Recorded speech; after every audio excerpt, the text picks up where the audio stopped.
रुक्मिणी जी की माता कहती हैं कि हे पुत्री, जिनका तुमने हट मन में कर रखा है कि मेरे पति भगवान श्री कृष्ण ही होने चाहिए, वो कोई राजा नहीं है। और रुक्मिणी जी भगवान से कहती हैं,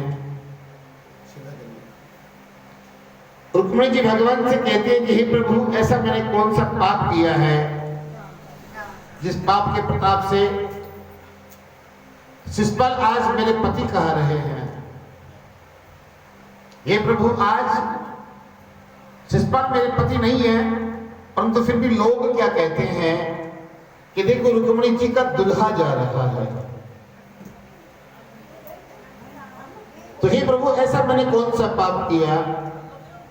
रुक्मिणी जी कहती है कि पाप कितने प्रकार के हैं, ये पाप है। खैर, पाप तो बहुत अनेक प्रकार के हैं, परंतु जो रुक्मिणी जी ने बताए हैं वो हम आपको सुना रहे हैं।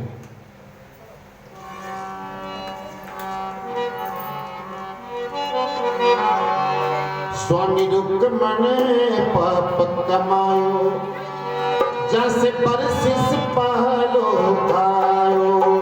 स्वामी रुक्मण पाप कमायो, जैसे परसिस पहलो खायो। स्वामी रुक्मण पाप कमायो, जैसे परसिस पहलो खायो। ये मैं भूखा विप्र उठाया, अन दोषांत दोष लगाया।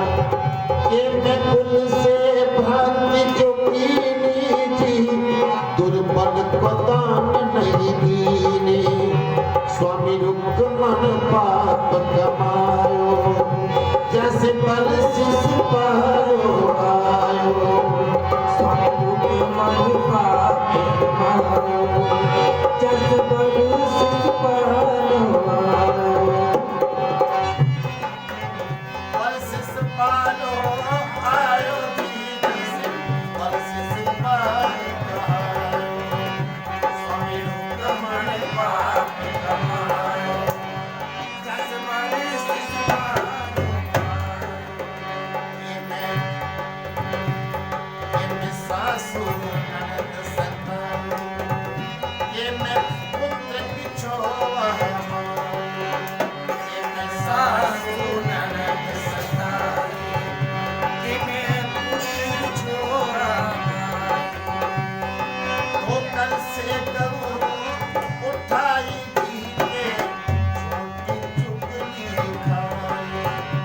स्वामी रुक्मण पाप कमायो, जैसे परसिस पहलो आयो। स्वामी रुक्मण पाप कमायो, जैसे परसिस पहलो ये मैं हरि की भक्ति नहीं जानू, सत्संगत नाहि बिछाऊं।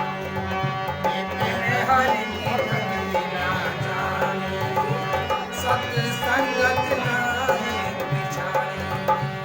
ये मैं चलती कहूँ बिडारी जी के, हमारी कन्या स्वामी रुक्मण पाप कमायो, जैसे जैसे परसिस पहलो आयो। स्वामी रुक्मण पाप कमायो, जैसे परसिस पहलो आयो। रुक्मिणी जी कहती है कि प्रभु, ऐसा मैंने कौन सा पाप किया? रुक्मिणी जी कहती हैं कि ब्राह्मण को न्योता देकर के जीवने बुलाते हैं, निमंत्रण देकर के, तो ब्राह्मण को आसन देना चाहिए सम्मान पूर्वक, और जो उनकी इच्छा है वैसा उनको भोजन करवाना चाहिए। भोजन करवाने के बाद दक्षिणा देकर के, वस्त्र इत्यादि फल के साथ दक्षिणा देकर के, हाथ जोड़ करके विदा करना चाहिए। ब्राह्मण को बुला करके भूखा उठाने का महादोष लगता है। रुक्मिणी जी कहते हैं कि प्रभु, ऐसा मैंने कोई दोष नहीं किया है। हे महाराज, कि मैं कुल से भ्रांति जो कीनी, दुर्बल को दान नहीं दीनी। तो देखिए, कुल में कोई अमीर है, कोई गरीब है, और अमीर जो पैसे वाले हैं उनको गरीब से भ्रांति नहीं करनी चाहिए। उसको अपने बराबर का स्थान देना चाहिए, क्योंकि लक्ष्मी जी कब प्रसन्न होती हैं? हमें भगवान ने पैसा दिया है, लक्ष्मी हमारे घर में है, वो कब प्रसन्न होती है कि अगर हम उस पैसे से, उस धन से किसी गरीब का उद्धार करें तो प्रसन्न होते हैं। ठाकुर जी प्रसन्न होते हैं और वो लक्ष्मी बढ़ती जाती है, वो धन बढ़ता ही जाता है। अगर हमने अपने उस धन के बल पर किसी गरीब को हमने दबा दिया तो वो महादोष लगता है उसका, ऐसा अपराध नहीं करना चाहिए।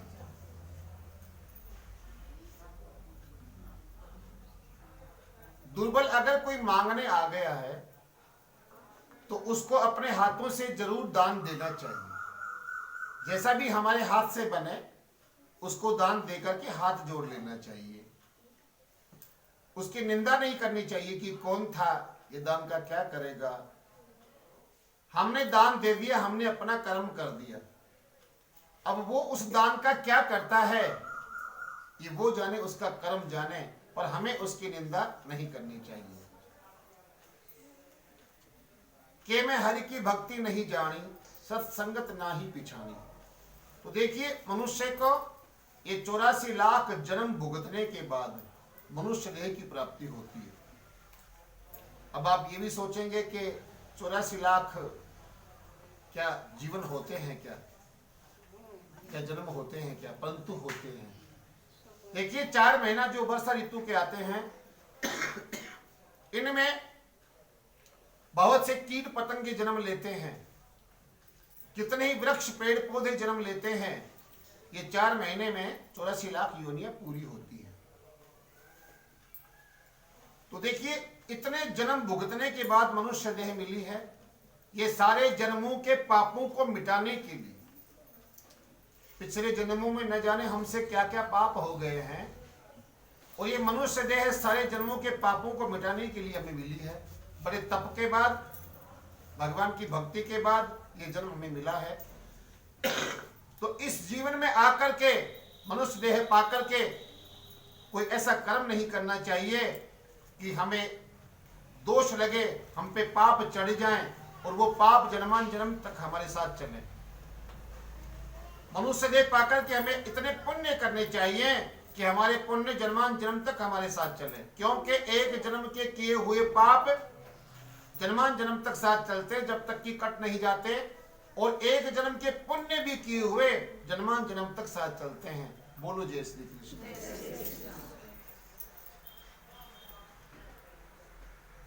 जहां भगवान की कथा सत्संग होती है वहां जाकर के जरूर बैठना चाहिए,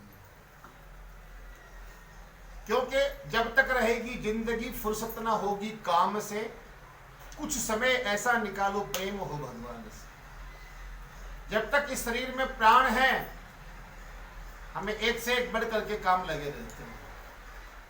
बोले महाराज कहां से कथा सुनने आऊं, फुर्सत ही नहीं है।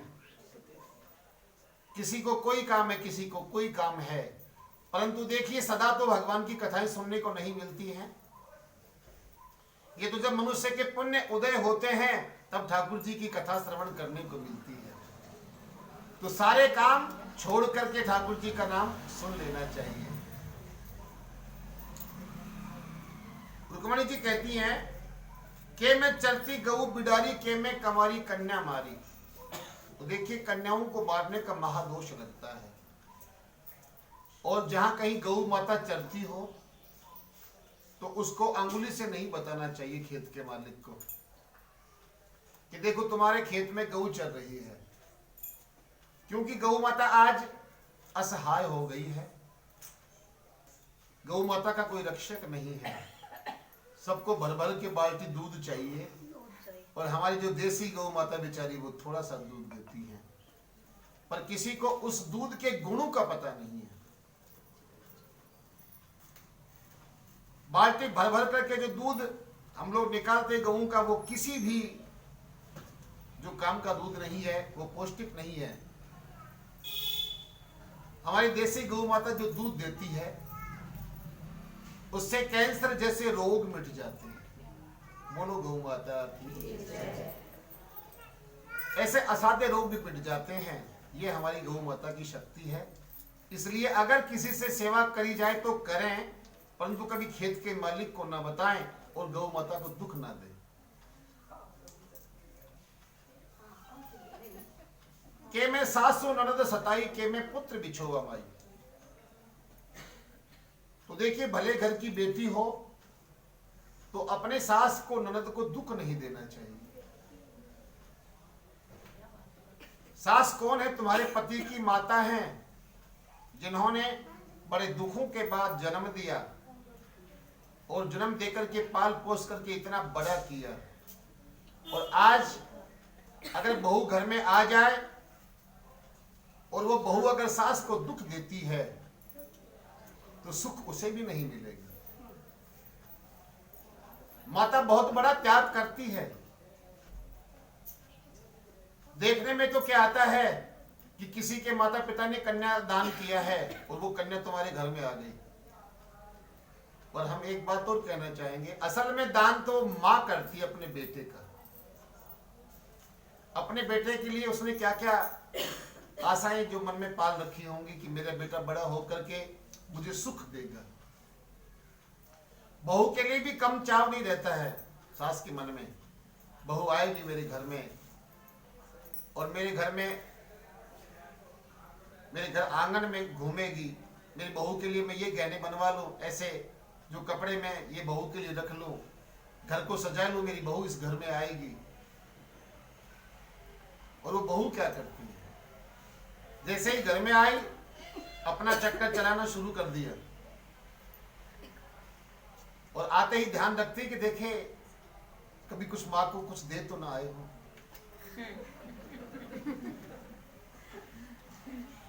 और जब तनख्वाह लेकर के आता है पति तो क्या करती हैं? ड्यूटी का पता होता है कि इस टाइम पति आएंगे, खड़ी हो जाती है सामने। अगर माँ के पास पहले चले गए तो उस दिन तो ये समझो कि गृह कलेश पक्का होगा। माँ को कछु ना कछु दे के आए होंगे।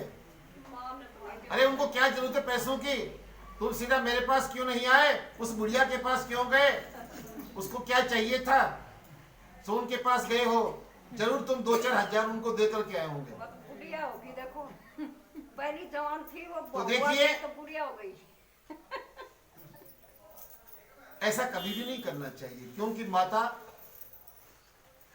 अगर आपने कभी अपने सास को सुख दिया है तो सुख आपको भी मिलेगा।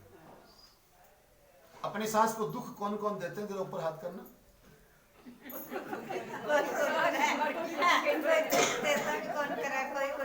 एक भी हाथ नहीं होगा। महाराज ने करे था, लेकिन हमारा सास साथ ही बोली।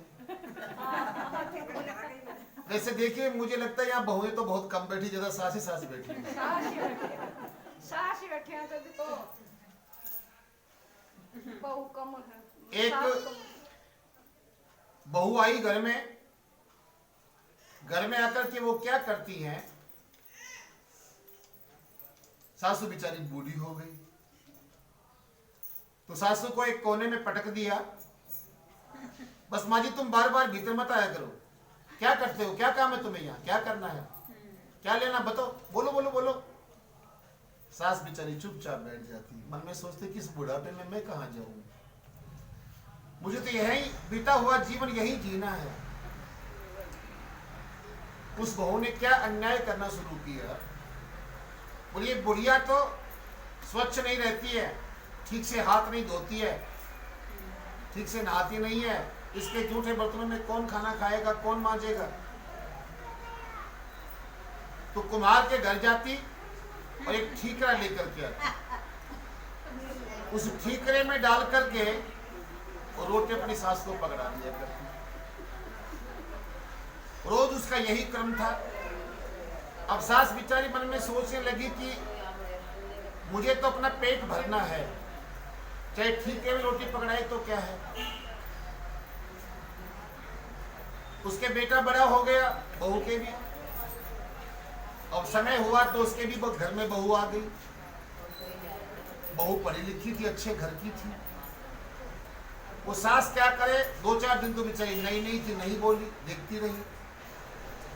पर जब वो जैसे ही ठीकरे में खाना डाल करके अपनी सास को देने गई, पीछे पीछे वो भी चली गई। जाकर के देखा तो क्या देखती हैं कि सास अपनी सास को ठीकरे में खाना पकड़ा रही है, भोजन पकड़ा रही है। ये देख करके चुपचाप वापस चली आई और जैसे ही वो दादे सास उस ठीकरे को नीचे रखा, धो करके ऊपर वाले कमरे में धर दिए। रोज रोज वो ऐसा ही करे। अब बताइए 12 महीने में दीपावली का त्योहार आता है, 12 महीने में कितने ठीकरे इकट्ठे हो गए। जब सास ऊपर वो कचरा साफ करने गई, घर की सफाई करने गई, तो ठीकरों का ढेर लगा था। पूछने लगी बहू ये ठीकरे किस लिए इकट्ठे कर रखे हैं? बोले सासू जी आप तो रोज कुम्हार के घर से नए ले आते हो, जब आप बूढ़े होंगे तो मैं कहाँ लेने जाऊंगी, आपको भोजन इन्हीं में पकड़ा दूंगा। तो भाई देखिए, अगर जिसने अपनी सास को सुख नहीं दिया है, स्वयं भी सुख पाने की कल्पना ना करे। बोलो जय श्री कृष्ण।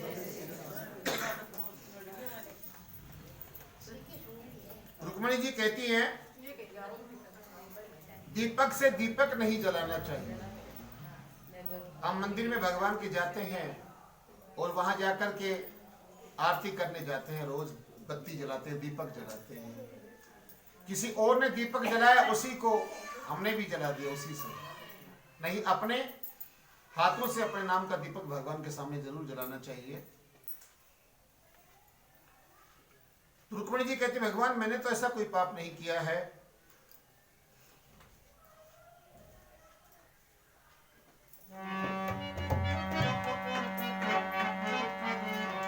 एक सत्संग भगवान का करेंगे।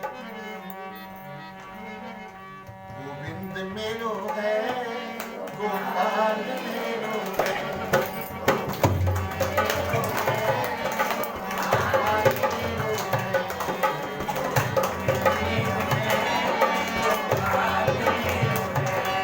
श्री राधा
कोई तो बोलते हैं, कोई पीछे से कोई बोलती नहीं।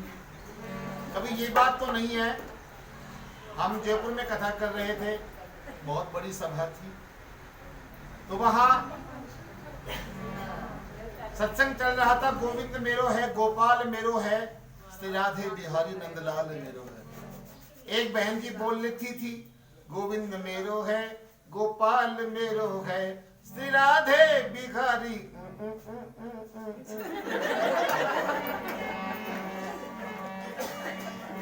हमने कॉल किया कि बहन जी लास्ट में क्यों करते हैं। हमने पूछ ही लिया बहन जी लास्ट वाला नाम क्यों नहीं लेते हो, राधे बिहारी नंदलाल की जगह वो। हमने पूछ ही लिया। पास में एक बहन जी बैठी थी, बोला जी कैसे बोलेंगी, नंदलाल इसके पति का नाम है बताओ, ये कैसे बोलेंगी। तो भाई किसी के पति का नाम गोविंद गोपाल नंदलाल हो तो भी बोलना है। गोविंद मेरो है, गोपाल मेरो है,